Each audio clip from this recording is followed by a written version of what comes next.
It's Rant O'Clock, Lays, and welcome to another episode of Rant of a Barca Girl. I'm happy, as you can see. I'm excited because you know what? We won our last match. I feel like the boys are back in form, kind of. I wouldn't say absolutely. I feel like we are playing way, way, way better since we lost to Chelsea, and that makes me really, really, really happy. Anyways, let's not jump the gun. Let's start right from the beginning. Uh, so remember last week when we were here, we spoke about our last match, spoke about meeting Atletico Madrid. We spoke about meeting Atletico Madrid, guys. But guess what? We won that match. I was very, very skeptical. Remember, okay, maybe I should start right from the beginning. Remember how I went to Camp Nou to watch the boys play Alaves, and it was really, really fun. We won 3-1. The only bad thing, that was last week Saturday, remember? And the only bad thing I told you guys about, the only bad thing was that Omo got injured. Well, the team has come back to say Omo is going to be housed for 1 month. See, only Omo will get injured scoring. Only Omo will get injured scoring. It's just so weird. Anyway, he will be out injured for 1 month. So let's skip now. Let's move forward. Playing Atletico Madrid. Because guys, I was scared because they've been in form. They've not lost their last 9 games. So they've been in match form. I was thinking, oh my god, it's gonna be very difficult for us to win. But guys, we won Atletico Madrid in flying colors.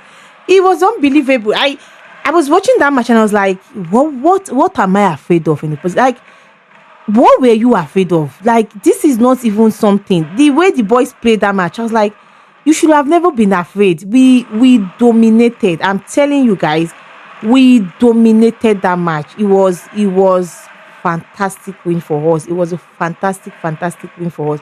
Because I'm like, why are you afraid? Anyways, we won Atletico Madrid 3-1 and it was amazing. Rafinha scored. Of course, they scored first. You know what? Guys, you already know now. I feel like we now have one stupid way of playing that we're always conceding first. And I don't like it. I really don't like it because I feel like there's going to come a time where we'll not be able to come back to the game. But anyway, we conceded first again against Atletico Madrid at the 90 minutes.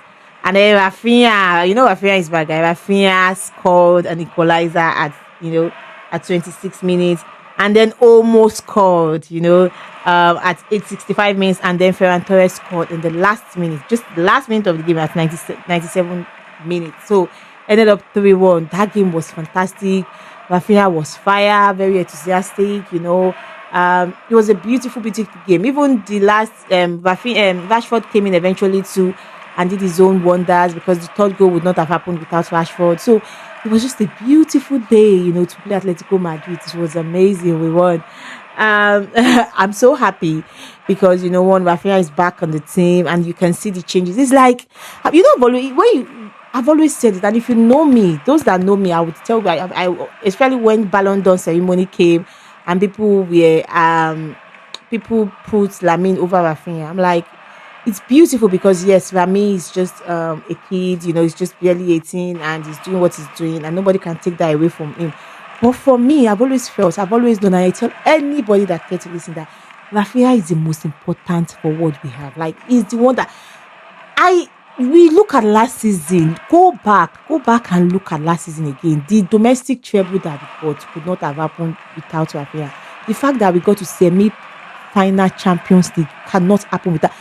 I can't stress it enough, the amount of time he has come through for us in Champions League, in La Liga, and even the semi-final that we lost, he provided that third goal until we messed up.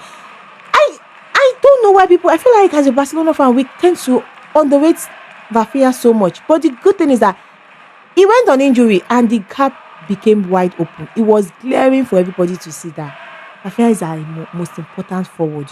His energy, his fire, the fire he brings to the team, the leadership he brings to the team, the ginger that he brings to the team. Permit me to use that word. The way he presses, the way he just, this passion, the extra thing that he just has to add on field. It's just, It's difficult to believe that he's not a La Masia boy because he comes and he gives it his all. Like, and I think I remember they interviewed him after, and he was like, he doesn't mind, when he talks to his team and he feels like they can do more, he will push them to do more. And he doesn't mind being that person that people are angry or annoyed with. He just wants us to win, he just wants us to deliver. And if you feel like this person can do more, he said, he will push that person to do more. It's just beautiful to see. I mean, it's beautiful to see. I remember the game we played against Alaves. Although we eventually win, but it wasn't a good game for us. And Asiflik was angry. Remember, it was Rafael that went to him again. I was like, "What is going on?" And he was promising him that we would do better. And guys, his next two games after that, we have really done better. I kid you not, we have done better. So we won against Atletico Madrid, and I was happy because that put us on top of the table. And then our dear brothers, our dear brothers, Real Madrid, our dear rivals, they had a draw, which means, like I said, top of the table for us. I don't even mind. I kid you not. Anyways, I would have preferred they lost, but hey, a draw too. Good for us. They lose 2 points, which is good. And then on Saturday, we went to play Real Betis, and I was like, "Oh, okay, let's see how that will go. That will go as well." But guys, we played a beautiful, at least 80 minutes of that game. We were fantastic. As usual, we conceded first. Like, that is our way of life now. We always like conceding. As usual, we conceded first. And I was pissed because I was like, why do we always have to concede first? What the hell is going on? Anyway, we conceded, so Anthony scored just 6 minutes into the game. But after that, my boys were fire. Torres, had an hat trick. I know Ferran Torres had an hat trick. He scored in the 11 minutes of the game, 13 minutes of the game, and then 40 minutes of the game. And then Rooney Badji. You know what? When I saw that lineup, guys, I was like, what is Hansi Flick trying to do? Because Omo is injured. Femi is back but can't start fully. So when I saw that lineup of Lamy, of Rashford, of Rooney Badji, I'm like, of Ferran Torres at the front, I'm talking about attackers. I'm like, what is Hansi Flick trying to pull? I don't understand.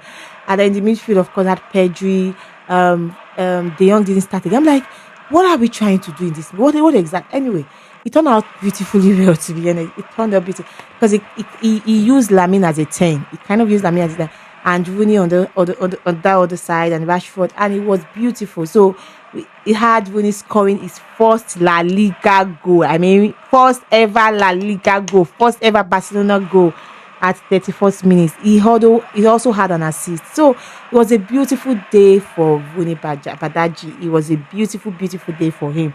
And then at the 58 minutes of the game, Rashford was fouled. He was going to score, and then I think he was fouled, and then the ball went to our opponent's hand, and then I think it was considered a handball, and then the penalty was awarded, and then Lamine took the penalty.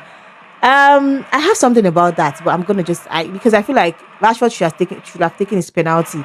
But like I tell people, be like, it doesn't really matter. That's not how it goes. There's seniority to this. I feel like Rashford could have taken his own penalty, because if Lamine had been the one fouled, or Lamine had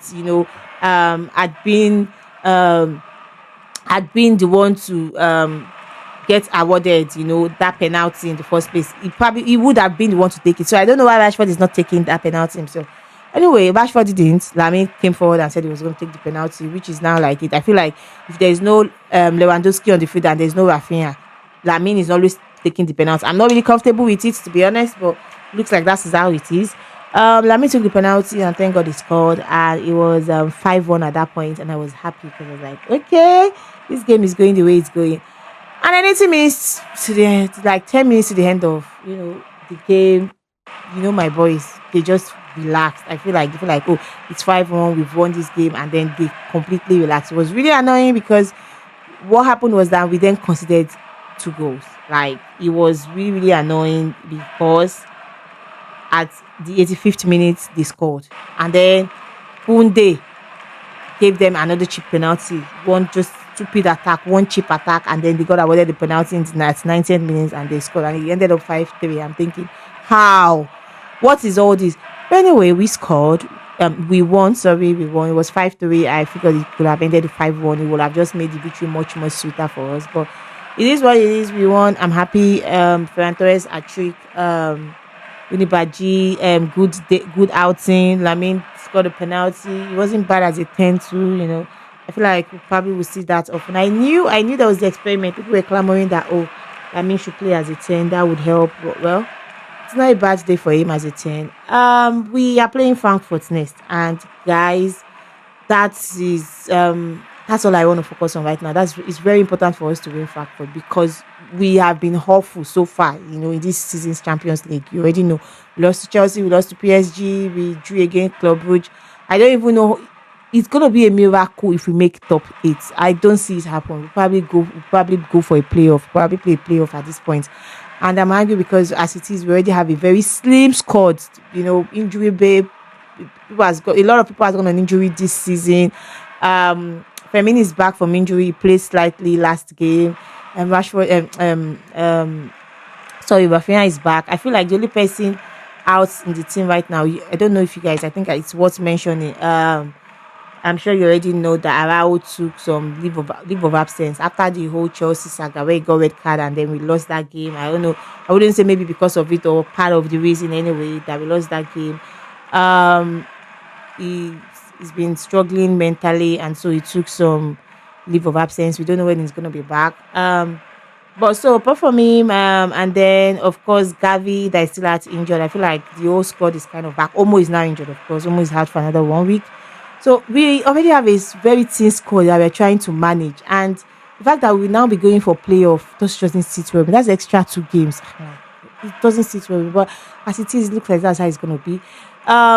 We are playing Frankfurt on Tuesday, and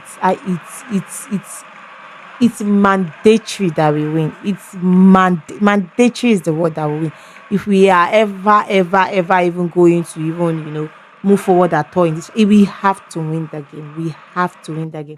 I remember the last time we met them, they totally disgraced us. So I feel like we have a revenge. I want us to trash them. I want us to completely dominate that game. So it's gonna be on Tuesday and watch it. In another news, Eric Garcia signed a 6 years lease contract with Barcelona. He signed it to 2031. It's quite important because he's gotten to be like a very important part of the team. It's funny because last season we always complain about Eric Garcia and Gerard Martin, and somehow Eric Garcia, but most of these people have become like a key part of the team. Eric Garcia, because of his fluidity, he can play as a 4, he can play as a central defender. He's played like as a fullback, so he's very versatile. And then Gerard Martin too, I would say he's versatile so as a defender because first we were using him as our left back, but now he's now still playing as a centre back. And the last 2 games that he's done he's been really decent. I'll probably say above decent. So I hope he goes into that role because we need a very good central back. So I'm just saying, last season, these 2 people we were always complaining about because of one thing or the other. But if that become a very important part of the team. So Eric Garcia signed a 6 years contract with the team till 2031. So good news. I think that's all the news for now. So we play Frankfurt on Tuesday. I'm looking forward to it. I'm really, really looking forward. I don't know what the lineup will be, but I'm trusting Nancy Flick to come up with the best one for us as usual. So we're just gonna have to wait and see, and just trust the process. Trust that he knows what is good for us. So that's it, guys. That's just it for now. That's all the news. That's all the Barca news. That's everything that is going on. We're back at Camp Nou, so it's gonna be Camp Nou again. I think that's it for now. That's all the information. That's all the news I have for now. But do not forget to follow us on our social media. Keep participating. We always drop news in between the week. We are always trying to engage. Whatever it is I hear, I will drop it just on our socials, and you can engage with it. Also, do not forget to keep following us on Spotify. Keep dropping your review on Apple. This is very important to us. This is how we grow. Your review means everything. We need your feedback, or whatever you think we need to do differently or is missing. We can add it to it. It's very important to us. Anyway, guys, and that's it for today. Hopefully, we come back next week and we will talk about how we completely decimated Frankfurt, how we completely destroyed Frankfurt, how we had a beautiful day playing Frankfurt. Yeah, that's all. We will talk about that next week. Remember, guys, good or bad, we rant. Bye, Glaze.